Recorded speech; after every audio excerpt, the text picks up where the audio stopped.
Salut à tous, nouvelle vidéo sur l'assemblage AV8. Pas vraiment parce qu'il est déjà terminé. Aujourd'hui, on va remettre la mécanique dans la voiture. Allez, go!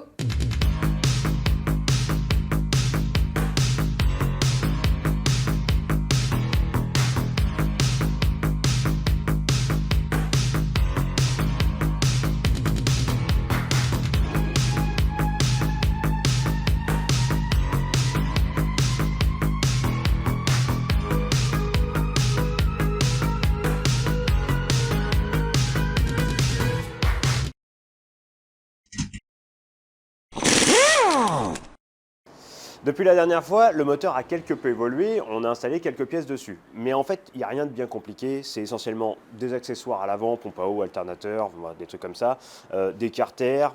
L'admission est là en provisoire pour l'instant, parce que on vous montrera, on a une petite surprise, il y aura sûrement 2-3 changements plus tard. Donc voilà, je ne vais pas vous expliquer comment mettre un moteur dans une voiture. Déjà, c'est pas forcément très compliqué et surtout, il n'y a pas, c'est très fluctuant en fonction des voitures et des modèles. Par contre, je vais vous montrer peut-être 2-3 choses qu'il faut vérifier avant de mettre le moteur dans la voiture. En tout cas, sur une Mopar. Je ne sais pas pour les autres voitures, mais voilà. Donc, on va déjà commencer par regarder au niveau du convertisseur si tout s'adapte bien. Alors, au niveau des convertisseurs, alors déjà, je répète, tout ce que j'explique là est pour du Mopar. C'est peut-être comme ça sur les autres marques, mais j'en suis pas sûr. Donc, les convertisseurs Mopar, première chose à remarquer, c'est qu'il y a un détrompeur au niveau des fixations du convertisseur sur la FlexPlate. C'est-à-dire que les anthrax diffèrent. Vous voyez, le trou ici, ici et ici sont centrés, donc les deux anthrax sont identiques là.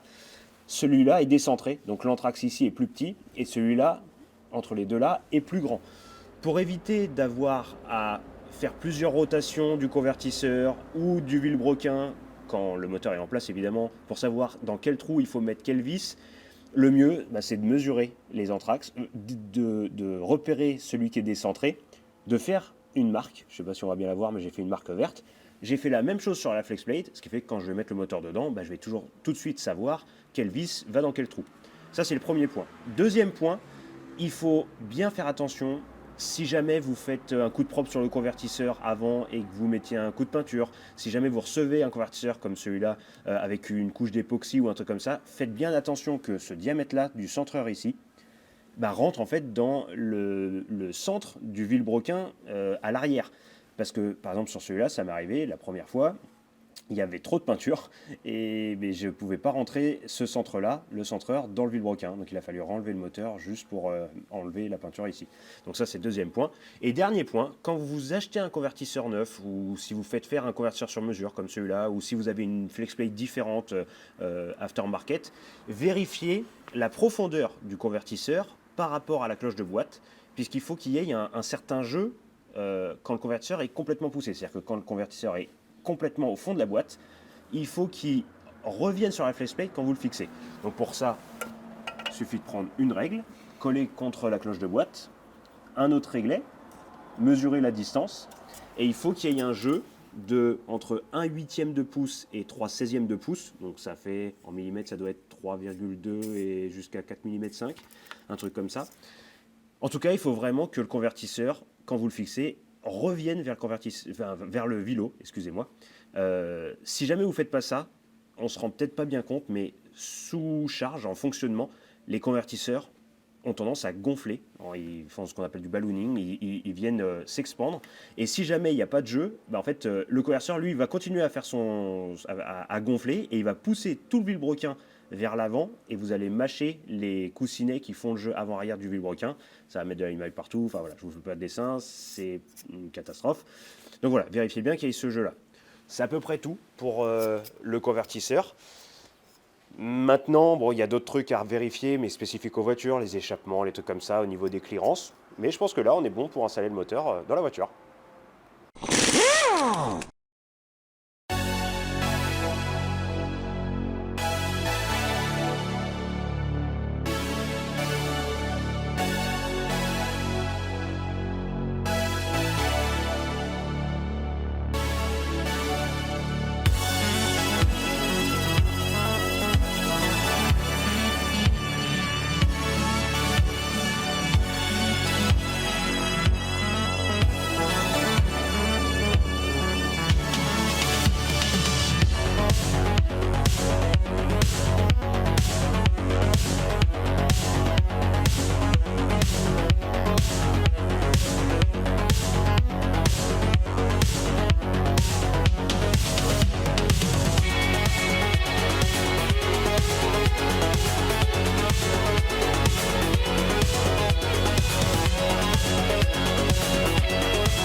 Bon, comme vous avez dû le voir, ça y est, le moteur a retrouvé sa place et ça fait plaisir quand même.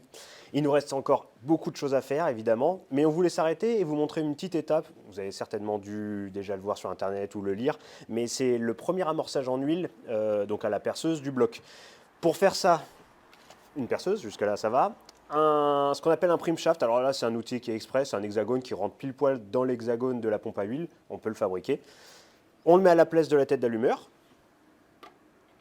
Hop, on va choper l'hexagone, voilà. Et ensuite, on tourne. Alors, juste petit rappel, on va dire. En tout cas, pour Mopar, les big blocks, on tourne dans le sens inverse des aiguilles d'une montre. Et les small blocks, on tourne dans le sens des aiguilles d'une montre. Voilà, au niveau des sens de rotation, c'est comme ça. Là, j'ai plus qu'à tourner. Et je le sens bien, la perceuse force bien. Alors, normalement, on va vous mettre une petite vidéo du mano. Et c'est censé bien monter. Donc voilà, on a fait tout ça, on a vérifié qu'il n'y avait rien qui fuyait, on va pouvoir continuer à monter les éléments manquants.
Bon, alors comme vous l'avez vu, on a terminé quasiment. Là, c'est le lendemain. On a bossé hier vraiment toute la journée jusqu'à tard le soir. Tout est en huile, on a mis en eau aussi, on a vérifié, il n'y a pas de fuite, il n'y a rien du tout. Donc là, normalement, c'est le moment tant attendu, le premier démarrage. Donc on a regardé, pression d'essence, c'est bon. La lampe strombo est branchée. Je ne vais pas beaucoup être interactif avec vous quand on va faire ça. Je pense que je vais avoir autre chose à faire. Donc voilà, serrons les fesses et prions que ça démarre comme il faut. Vas-y!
Bah vas-y, coupe là mon cœur.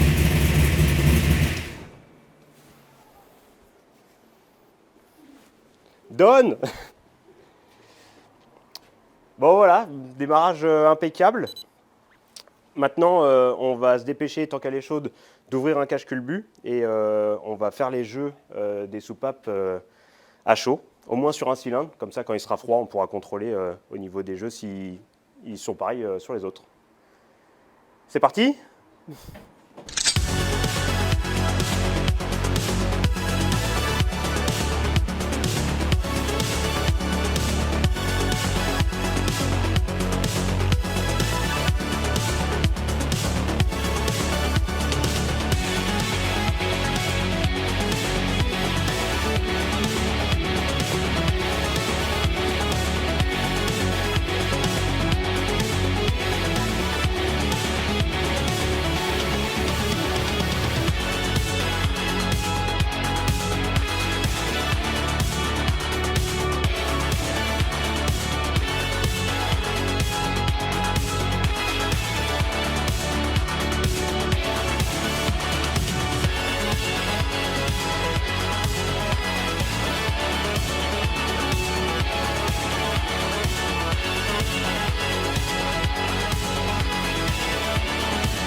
Bon voilà, on a fait les jeux, donc mine de rien, c'est quand même histoire de voir à quel point ça change. J'avais réglé les jeux à froid à 0.014 inch pour des jeux à 0.026 à chaud.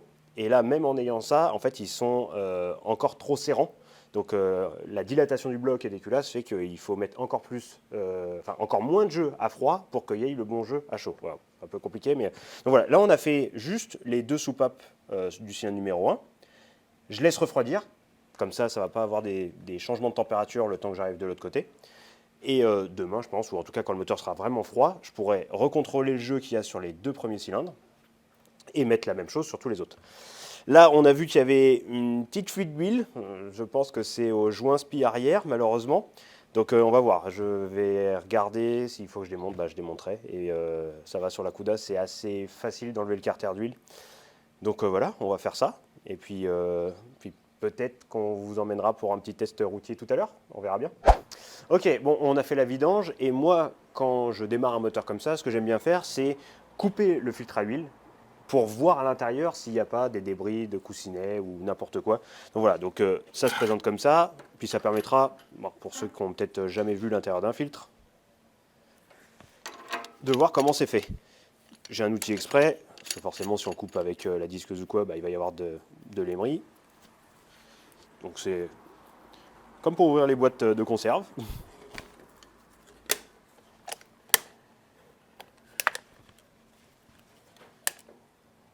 Hop. Forcément, plus on le coupe, plus c'est fin.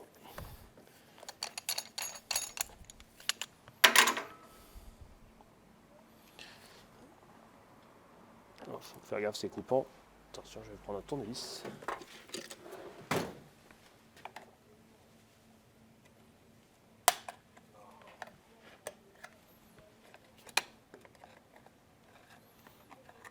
Hop là. Donc voilà comment c'est fait dans un filtre. Donc, il y a la partie qui se visse, une petite membrane, et la partie qui nous intéresse, la partie filtre. Alors au fond il y a d'autres ressorts normalement avec une coupelle. Ok.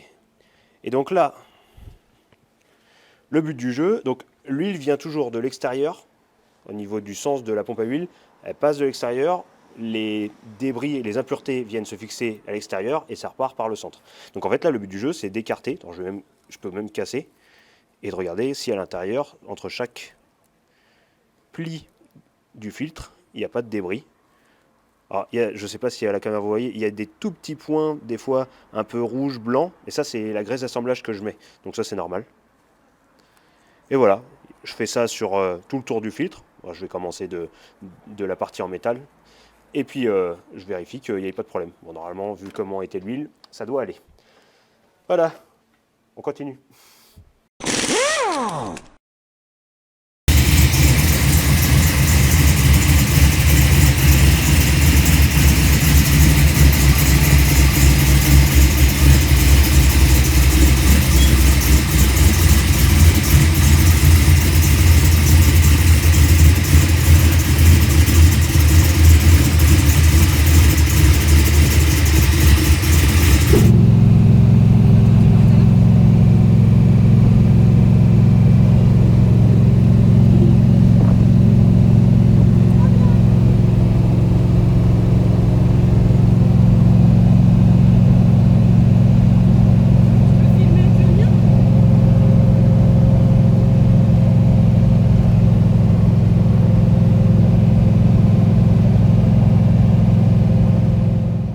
Bon, on a un petit peu perdu le fil de la vidéo, mais pour conclure cette vidéo, la voiture marche nickel, on a fait 2-3 essais routiers. Et pour resituer, en fait, on est vendredi 19 mai, c'est ça. Et en fait, ce week-end, c'est la première course de la TD qui a lieu à Clastres. Et on s'est dit que vu que la voiture a roulé, pourquoi pas y aller. Donc là, en fait, on a tout chargé. Vous ne voyez pas derrière, mais il y a la teardrop qui est attelée et tout le bordel. Et normalement, si tout se passe bien, ce week-end, on roule à Clastres. Donc n'hésitez pas, si ça vous plaît, à vous abonner pour suivre la suite plus vraiment du projet, mais en tout cas des modifications et des réglages de la Cuda. Et puis on essaiera, peut-être pas ce week-end, mais de de vous faire suivre les week-ends de course pour les prochaines vidéos. A plus tard.